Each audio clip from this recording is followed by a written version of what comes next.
How's it going today, guys? So, last time we got our generifier built, and with that I can make some more stone brick lanterns and stone brick for our support thing. So I went ahead and cooked up a bit of stone so I have it when I need it. Today we're going to get rubber. So we need a coagulator. And so we need another machine casing and 4 screws. Luckily, we went and got, those are Invar, dumbass. Luckily, we went and found the forts. And so I actually have screws here. I don't have to waste the extra 4 bolts to make 4 screws, because I already have them. And we have plenty of rods here. We just need to hammer them into long rods. So, wrong anvil, dumbass. And we're going to go ahead and do that. There we go. And we'll get our coagulator made. So, we need machine casing, 2 long rods, and our wrench. There's our machine casing. Unfortunately, that's now going to sit there because it will not put it back where it took it from, which is annoying. And we need hammer, wrench, and screwdriver. And screwdriver. There we go. And there's our coagulator.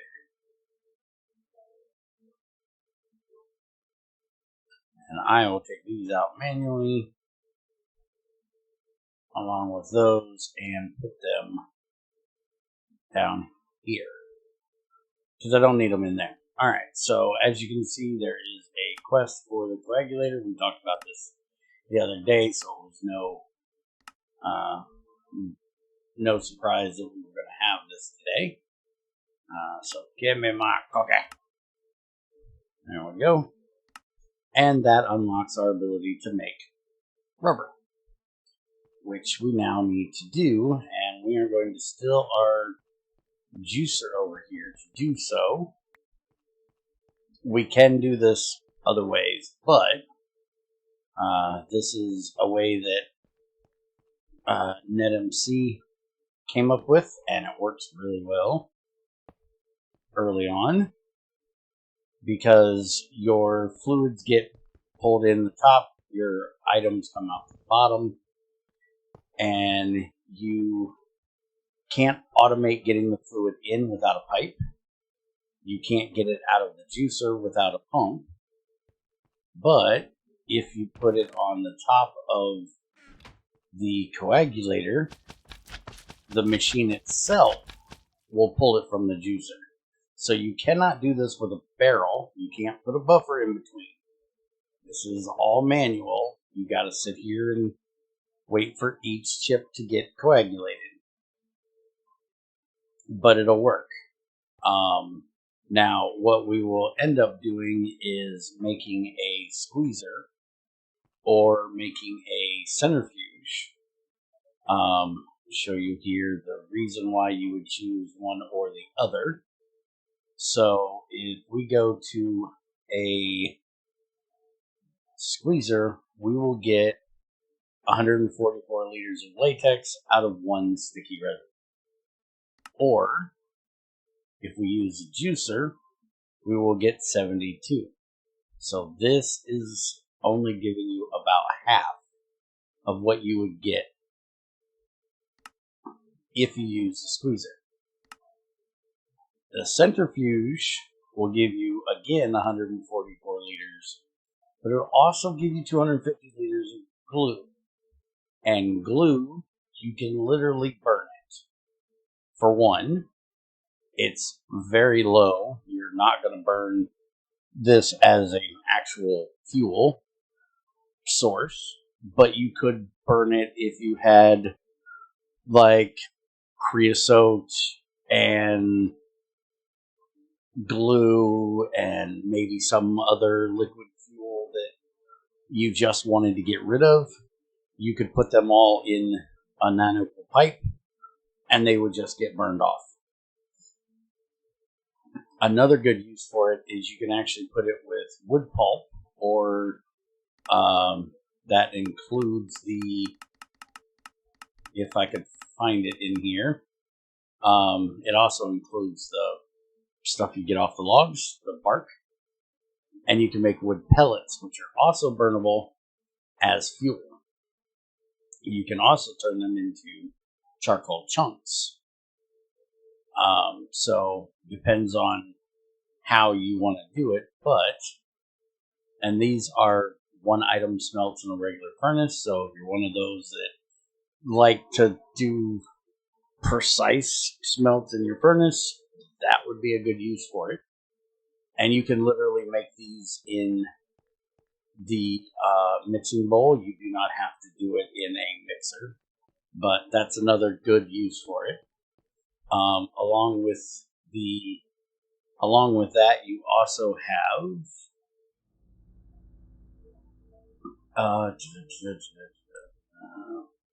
I'm looking for centrifuge, but there we go.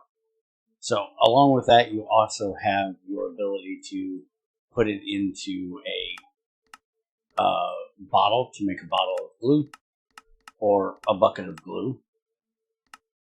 But your bottle of glue, we're using it for cheap barrels, so instead of putting your sticky resin into water and turning that into glue, if you hook up a centrifuge, you're already going to have the glue, and you get the latex out of it as well. So it's a win-win situation there.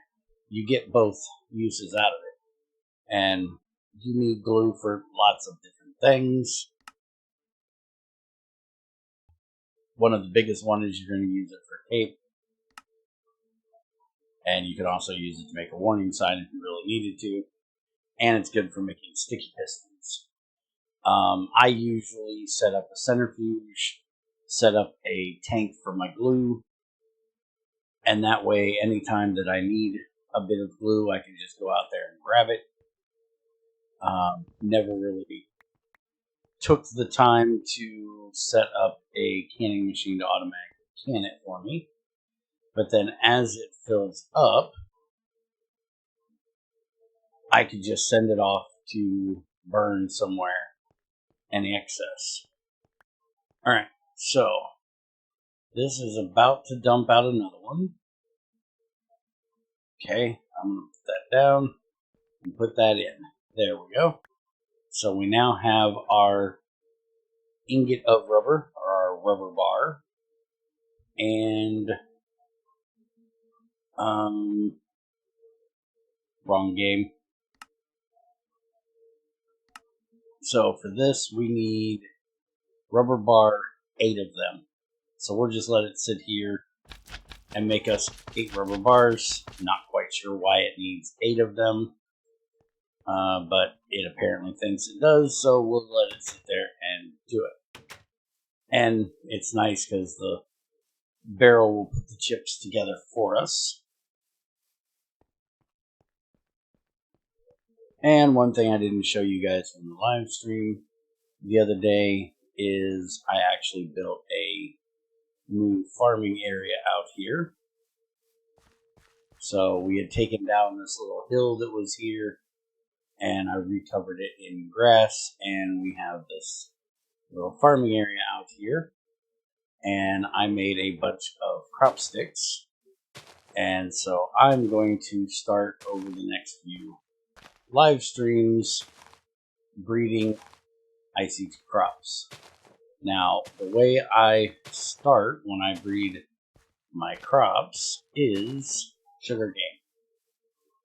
The reason why I do sugarcane is because it is the fastest growing. And so it is the quickest that you can get stats up higher. And you'll also get other random stuff. Now, I did set up this little breeding pod here, that I am also going to use just to try to get some different things. So I'm using a flower, a netherwort, or a wort, a sugarcane, and then a vegetable. That should give me a pretty good variety of attributes for my new crops to come off of. But what I'm really trying to do here is get sugarcane here, or sticky reed here from the sugarcane.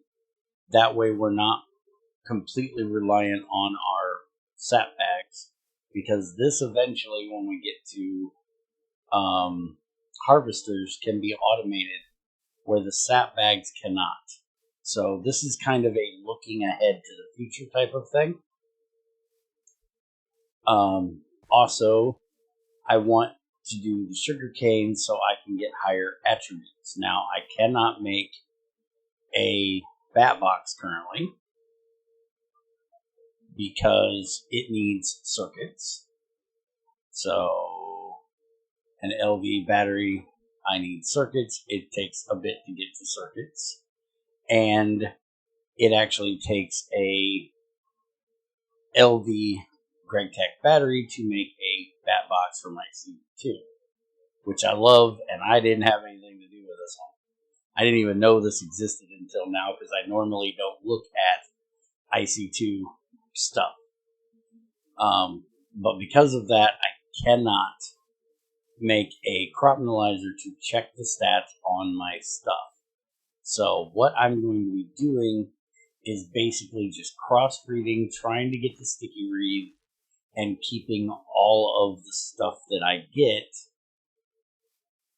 in a box. And then I'm just going to keep going until I get to the sticky reed and fill up one of these with sticky reed so it's ready to go when we get electricity. And then once we actually get electricity and I can check the stats of my stuff, then I will check and see what they are and start breeding them up. And it is becoming nighttime, so time to get rid of all of our cross sticks here because they won't do anything at night. And so there's no reason to stand out here in the field and watch them. And if I leave the sticks on, they will make weeds and take over my other crops, and that's a bad idea. Something I don't want. And since I'm out here, go and collect me a bit of this. I do need to get rid of this tree. I don't like it connecting to my fence. And it doesn't have a sap bag on it. Now let's go see how this is done for getting us our rubber. I'm seriously doubting we've got 8 yet. Yeah, we're only up to 5 because each time this thing goes, it makes 1 nugget. You can also use it for honey to make honey drops if you're doing forestry bees and you need honey drops. You can also use it for cheese. This is a great use for a coagulator. Once we get the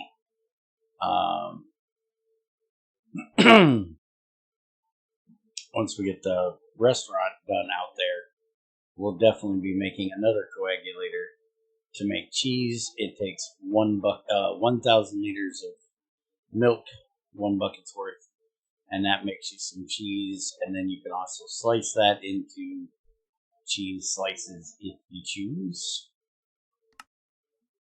You can make honeydew, obviously, and then there is your 16 liters of latex makes a rubber chip. That is what we're currently doing. And then you can also do royal jelly if you have that. And, well, you hit the damn button with my finger for some stupid reason. You can also turn slime into slime balls. If for some reason you actually needed the slime ball, you can also use bottles of slime. If you're trying to do canning machine, there it is. You can also use this as glue. So for most things that you would need slime for. You can just do it with the liquid stuff, but if you had another mod where you actually needed a slime ball specifically, you can do that in the coagulator. And then this is if you're doing that nasty tofu shit, you do it in a coagulator. Ain't nobody doing no nasty tofu crap around here. But I'm going to let this run and get our 8 rubber to get this quest done. And then next time we will make ourselves a bumble suit and a biochemical suit. That way I can mess with the bees without getting stung. And we can mess around with Greg's gas if we ever find any. And not have to worry about getting sick and dying from it. And we can also start making our rubber pipes. This is the main reason why I had to get this done, because I want to get away from wooden pipes because they burn. Rubber pipes do not. And in our next live stream, which will be on Tuesday, we're going to dig out a basement here and replace a lot of these pipes, including these brass ones here, with rubber as our rubber gets done. We're probably going to set up another centrifuge for doing our rubber and make a couple tanks for that on Monday. And why are you not? Why are you full? Ah, we hit the void quartz. Okay. So we now have Ephrin, which is awesome. That means we can make more Fortune 2 pickaxes. But that means we have filled up our dump box. So let's get these put together. And drop this up here. And we can connect that up. This is what I've been doing basically for all of these barrels. Now, there is a thing we could do. I don't really have the extra pipes at the moment. But I might. I got one I need. I need at least 3 to do it. Let's go see if we got them. I want to see if I can do this. That'll make cleaning this mess out a lot easier.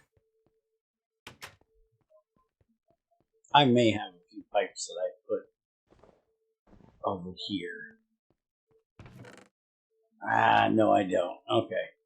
Because basically what I was going to do was I was going to change out that pipe that goes into the chest to a restrictor pipe, which we do have one still left. Yeah, let's go ahead and do this. I've got enough ingots left here. We can go ahead and make us one. So we're going to throw that in there. And we're going to throw this in there. You have ashes, which means you have a little bit of fuel. So this will make me a couple more pipes. And we're going to go set this up to automatically try to send our stuff back into the pipe network. Let's see if we got enough fuel to get all of this done. There we go. Nice. Alright, so let's go. There is one other thing I need, and that is a hopper. And inventory space, because I'm really out of inventory space. But I'm really out of inventory space because I never clean out my inventory. Eat me up some cookies while we're here. Throw some more sticky resin in there, grab our 8. That should get our quest done. So that takes care of that. We can hit the button, give me another cookie. Thank you, sir. Can I have another?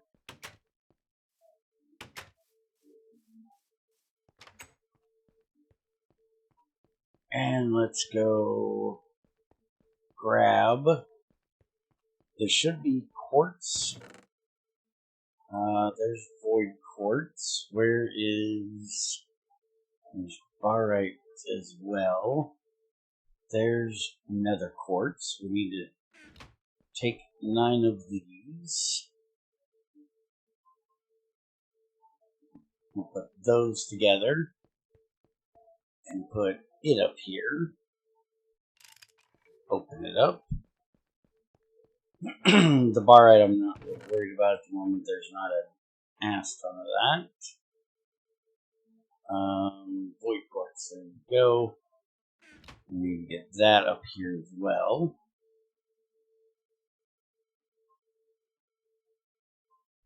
And that'll take care of getting the thing moving once we get these 3 in here. So now it can automatically start running, as you can see. But what we're going to do here is we're going to take and we're going to put a hopper right there that'll automatically pull the stuff out of that chest. Turn that direction. If I had turned it the other way, it would have just started shooting shit on the floor, which I don't want it to do. And then we're going to run this back into right there. Now, the only problem is we need to get rid of this first. Otherwise, it's just going to make a big continual loop. So what we're doing is we are saying, I want you back into this pipe, but I don't want you coming back into this chest. So now it should, although problem is it's taking the same stuff every time out of the chest, so it's putting the same stuff into the chest, which is a problem I've always had with chests, is the fact that they always pull from the first slot.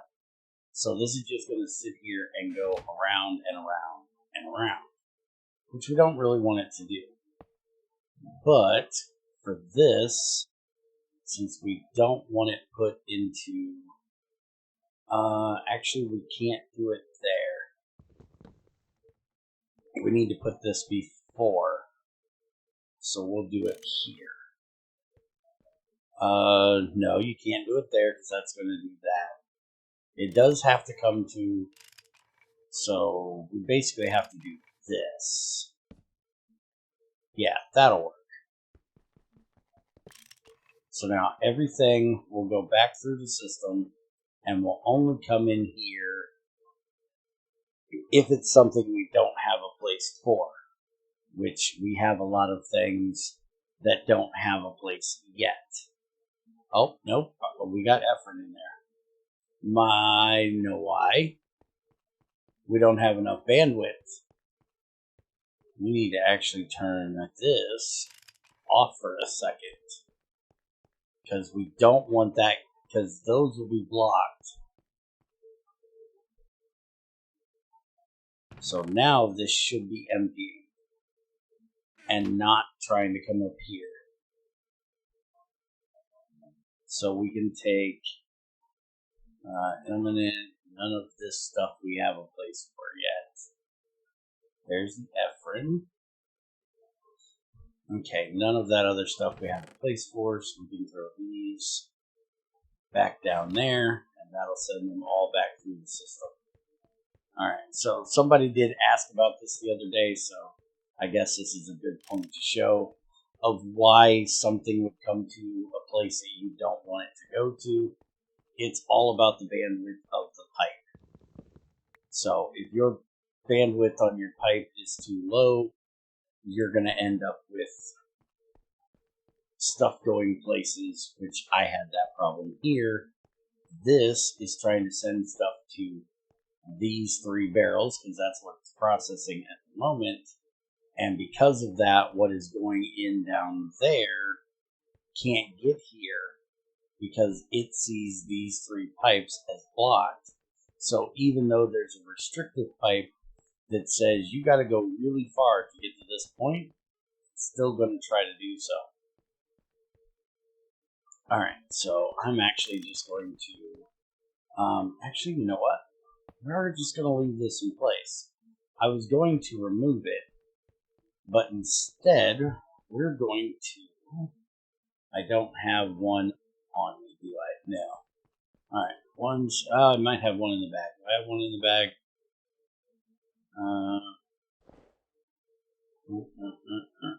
Yes.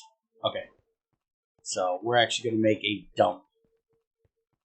So we're going to put this here. And by doing that, it'll disable that hopper from being able to work. So now I can throw this stuff back in here. So it isn't going to go anywhere. I actually don't want this stuff here because I don't want to have to deal with it next time. So we're going to put it right back like that. I'm going to set this back up like this. And that will be our overflow. And for right now, we're just going to hook this back up the way it was. And now if we end up with a bunch of crap, it'll come in here. I can see what it is. Put the things in where they need to go. Figure out if anything needs to come over here for minor stuff that we don't have a place for. Hit the switch, dump it back in the system, and then turn it back off. So I think that's going to be it for today. We've got everything primarily done that we need to do. And I will see you guys next time, where we're going to set up a centrifuge probably so we can start getting our coagulator running automated. And I have another idea of something I want to try. And we're going to see how that works. So stay tuned for that. Not quite sure how well it's going to work, but we're going to try it.